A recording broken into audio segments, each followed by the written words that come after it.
I came home from the hospital to find the locks changed on my own front door. My son stood in the doorway, arms crossed, blocking the entrance like he owned the place. He looked at me the way a man looks at something he's already decided belongs to him. "Dad," he said, "we've made some decisions while you were gone. You had a heart scare. You can't manage this place alone anymore. This is our house now."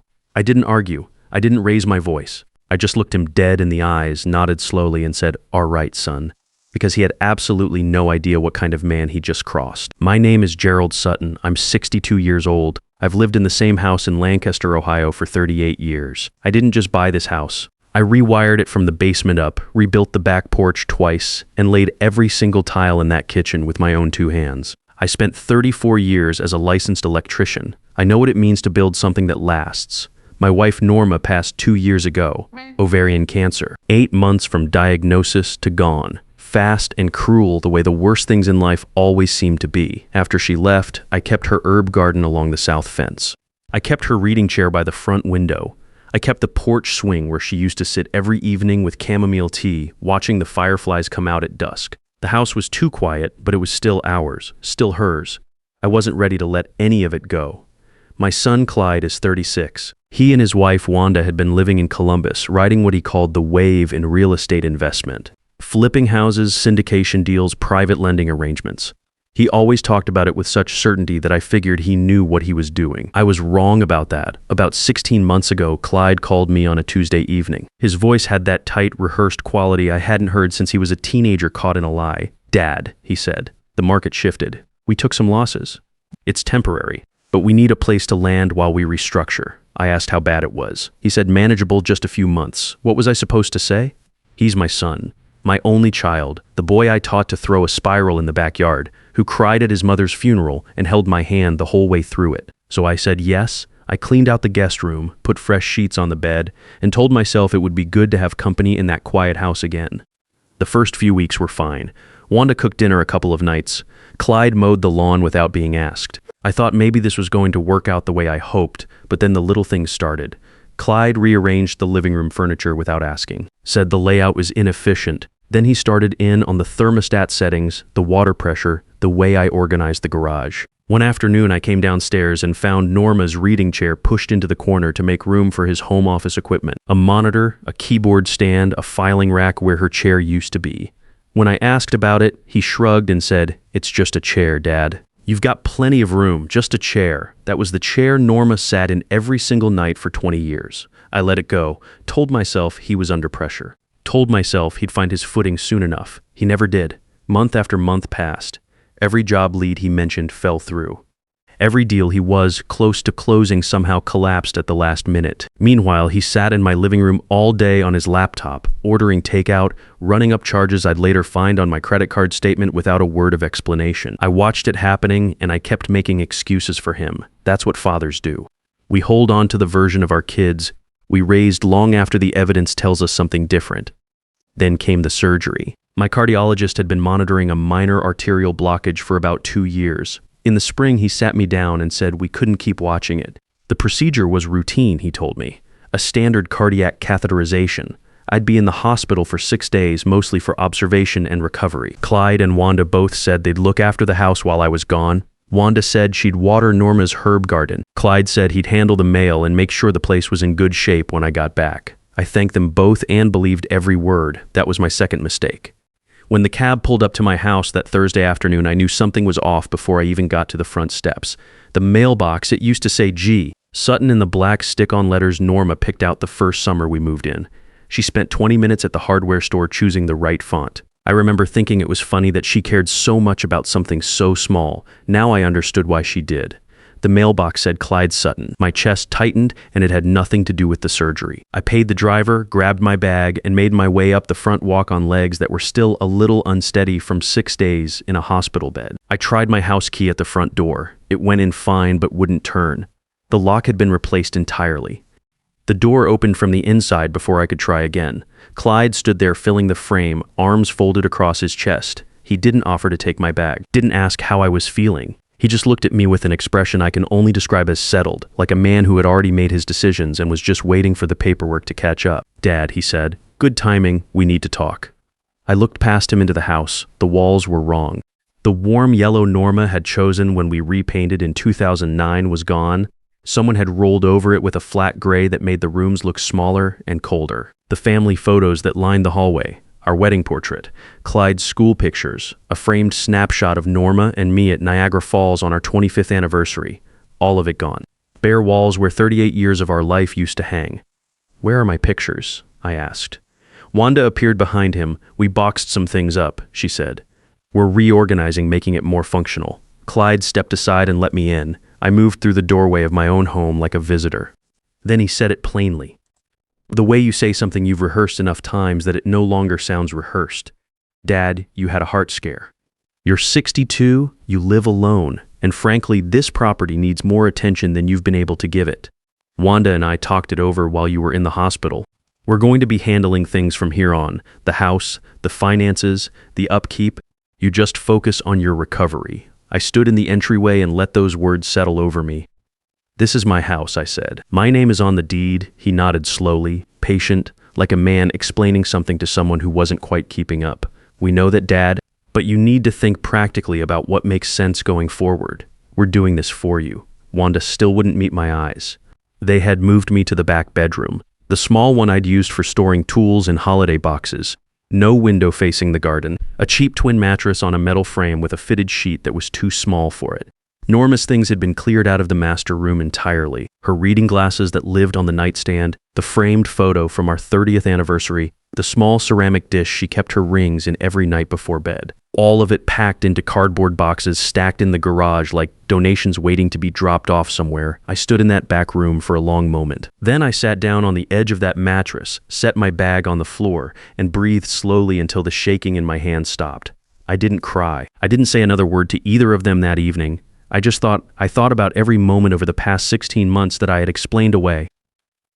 Every time I told myself Clyde was stressed, that he just needed more time, that things would turn around. I thought about the way he had spoken to me at the front door, that tone, that posture, that absolute certainty. That wasn't a man who was struggling and scared. That was a man who had been planning. And if he had been planning, then there were things to find.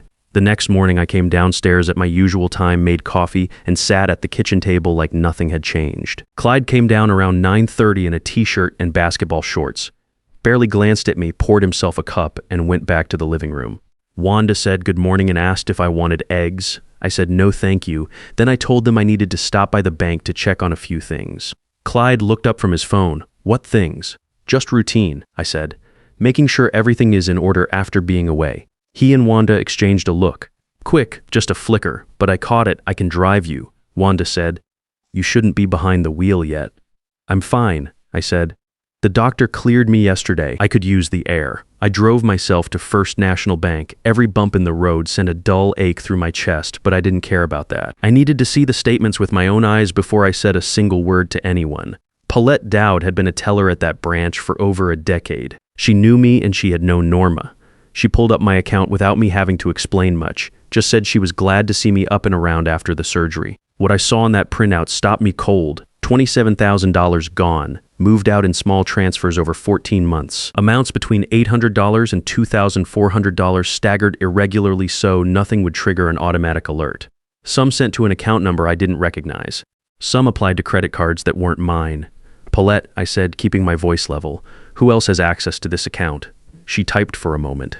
"It shows a Clyde Sutton was added as a joint account holder approximately 13 months ago. There's an authorization form on file. Would you like to see it?" She turned the screen toward me. There was a signature on that form. It looked like mine at first glance, but I always signed Gerald R. Sutton. The middle initial has been the same my entire adult life, R for Raymond, my father's name. This form said Gerald B. Sutton, a forgery. Careless enough that I spotted it in under 10 seconds. Confident enough that no one at the bank had ever questioned it. I thanked Paulette, folded the printout into my jacket pocket, and drove home. I walked back through my front door that afternoon the same way I had walked out of it. Calm, unhurried. I told Clyde the errand went fine and went to my room. I sat on that thin mattress and stared at the printout for a long time, $27,000. My emergency savings. The money I had set aside over years of overtime work, of skipping vacations, of driving the same truck for 11 years, because I didn't need a new one. The money I had told myself was there for medical bills, for whatever the next chapter brought, for my grandchildren someday if Clyde ever got around to having any. Gone in 14 months of small, quiet transfers that nobody was supposed to notice. I didn't sleep much that night either. But this time I wasn't just thinking. I was deciding. The next morning I called my nephew Leroy Garfield. Leroy is 28 years old and works as a forensic accountant for a firm down in Cincinnati. He's the son of my older brother Ned, who passed from a stroke 6 years ago. After Ned died, I made a point of staying close to Leroy. Took him to ball games, helped him move into his first apartment. Showed up to his college graduation when nobody else in the family could make the drive. He never forgot that. He and Clyde had never gotten along. Clyde once made a comment at Thanksgiving that Leroy was too cautious to ever make real money. Leroy heard it and didn't say a word, but I watched his face, and I knew he filed it away. I called him from the back bedroom with the door closed and the TV on in the hallway so nobody could hear me over it. "Uncle Gerald," he picked up on the second ring. "You doing okay? I heard the surgery went well." "It did," I said quietly. "Leroy, I need your help with something, and I need it kept between us for now." He didn't ask why or push back. He just said, "Tell me what's going on." I told him everything. The locked door, the mailbox, the gray walls and the boxed up photos, the bank statement and the forged signature with the wrong middle initial. I read him the account numbers the transfers had gone to. He was quiet the whole time, and I could hear him writing things down. When I finished, he said, "Uncle Gerald, this is textbook elder financial fraud. The forged authorization alone is a felony. I can start pulling the transaction trail together this week."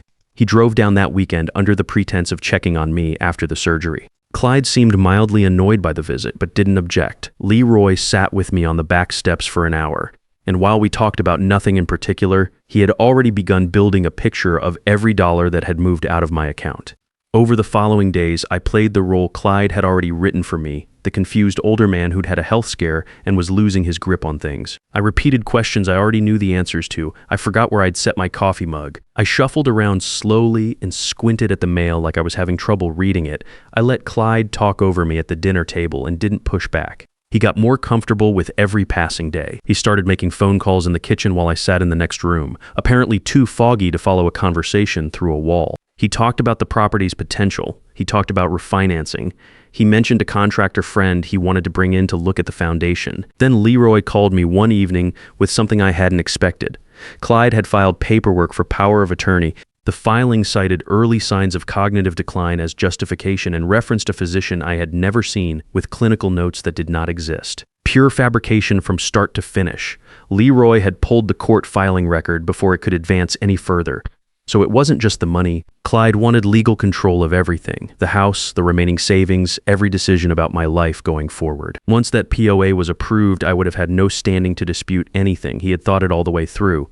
A few days after that, I found the emails. Clyde had left his laptop open on the kitchen table one afternoon while he stepped outside to take a call.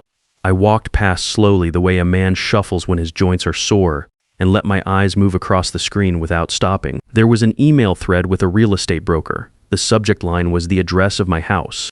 The message discussed square footage, lot dimensions, the updated electrical panel I had installed myself, the new roof from 2019. Near the bottom of the thread was a line that I read twice to make sure I had it right. Once the POA clears, we can move forward with the listing. Comparable sales put us at $280 kilo win to $290 kilo win. The lot alone justifies the ask. I kept walking to the kitchen, poured myself a glass of water, and took a long, slow drink. Then I went back to my room and called an old friend named Hank. Hank Pruitt was a retired building contractor I had worked alongside on commercial jobs going back 20 years.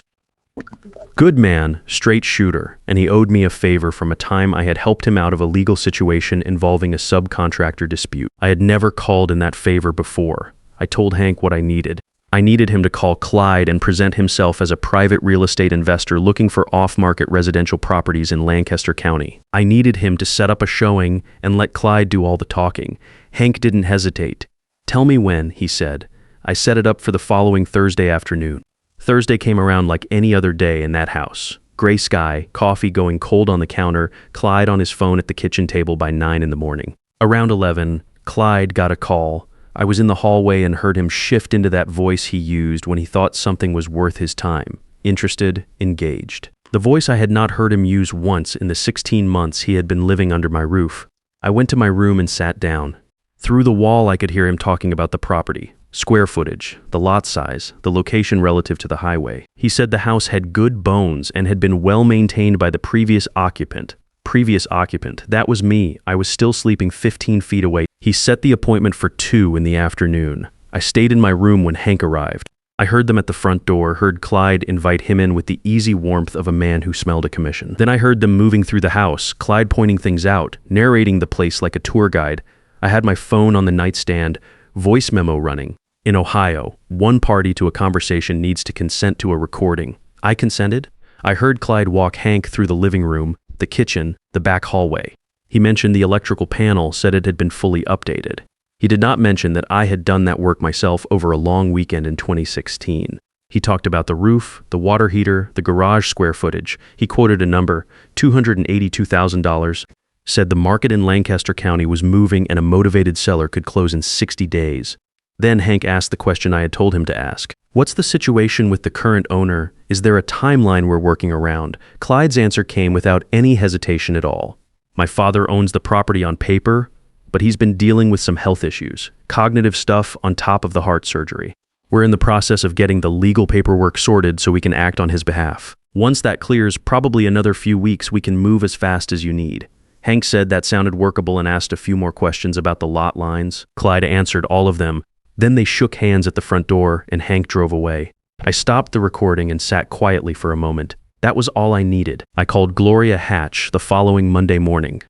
Gloria had been a civil attorney in Lancaster for close to 25 years. I had done the electrical rough-in for her office building back when she was just starting her practice. A 2-week job that turned into a month because the building had more problems than the inspection had caught. I had charged her only for materials on the extra work. She had told me at the time that if I ever needed a lawyer, I should call her before I called anyone else. I had never needed one until now. I drove to her office and laid out everything on her conference table. The bank printout, the forged authorization with the wrong middle initial, Leroy's transaction report mapping 14 months of outgoing transfers, the POA filing with the fabricated physician's notes, the email chain with the real estate broker, and the recording from Thursday afternoon. Gloria listened to the whole thing without interrupting. When the recording finished, she reached over and set it on the table between us and looked at me. "Gerald," she said, "you've got them cold. The forged signature is a felony. The unauthorized account access is elder financial fraud under Ohio statute. The POA filing with falsified medical documentation is fraud on the court, and the recording is clean and admissible." I asked her what my options were. She said I could press for criminal charges, which would mean law enforcement, a DA, and a process that could take the better part of a year. Or I could pursue a civil resolution. Full restitution of the stolen funds, immediate withdrawal of the POA application, a signed confession held in escrow to be filed with the court only if they violated the terms, and vacate the property within 72 hours. If they refuse the civil terms, she said. We filed a criminal complaint the same afternoon. I thought about it for a moment, not long. Set up the meeting, I said. Friday evening. Then I told her there was one more thing I needed to handle on my own before Friday. I had updated my will 2 weeks earlier, shortly after I came home from the bank the first time. I had driven to a different attorney across town, one Clyde had no connection to, and made the change quietly. Clyde had been listed as my sole beneficiary since Norma passed. That was no longer the case. The estate would now pass to a charitable foundation established in Norma's name, directed toward adult literacy programs in Lancaster County schools. It was something she had talked about for years, volunteering at the library on Saturday mornings, helping adults who had never learned to read properly work through their first books. She would have done more of it if she had lived longer. Clyde would find out about the will change on Friday, along with everything else. I drove home, made dinner, and sat on the back steps until the sun went down. The rosemary in Norma's herb garden had grown tall and a little wild while I was in the hospital. I pinched a stem between my fingers and held it for a moment. Friday was 3 days away. I could wait 3 more days. Friday evening came in quiet and cool, the kind of early fall air that Lancaster does better than anywhere I've ever been. Gloria and Leroy arrived at 6. I had not told Clyde or Wanda they were coming. Clyde was on the couch watching TV in my living room. Wanda was in the kitchen. When they heard the front door open and saw a woman in a blazer carrying a briefcase walk in behind me, the mood in that room changed fast. Clyde stood up. "What is this?" "Sit down, Clyde," I said. Something in my voice must have told him this was not a conversation he could talk his way out of, because he sat. Wanda came to the kitchen doorway and stayed there. Gloria set her briefcase on the coffee table and opened it without any ceremony. She placed Leroy's financial report on the table first, 14 months of transactions, every transfer mapped to $1, every destination account identified. then the bank authorization form with the forged signature, then the POA filing with the fabricated physician notes, then the email thread with the real estate broker. Clyde looked at each page as Gloria set it down. His jaw tightened, but he didn't speak. Then I took out my phone and pressed play. His own voice came out of that speaker and filled the room, clear as anything. My father owns the property on paper, but he's been dealing with some health issues. Cognitive stuff, on top of the heart surgery. Once the legal paperwork clears, probably another few weeks, we can move as fast as you need. Wanda put her hand over her mouth. Clyde said, "That was a private conversation. You can't use that." Leroy stepped forward. "Ohio is a one-party consent state. Your father consented to the recording." Clyde turned to me. His expression had shifted. The settled, certain look was gone. What was underneath it was something harder to name, not remorse. More like a man recalculating. "Dad," he said, "you have to understand what we were trying to do. You had a heart scare. You were not in a position to manage all of this on your own. We were protecting you." I let him finish. "I wired every circuit in this house." I said, "I built that back porch with lumber. I milled myself. I installed the panel you told a stranger was a selling point. I was never the one who needed protecting." He didn't have an answer for that. Gloria laid out the terms: full repayment of the $27,000 plus applicable interest, immediate withdrawal of the power of attorney application, a signed statement acknowledging the unauthorized account access to be held in escrow and filed with the court only if they violated the agreement, and they had 72 hours to vacate the premises.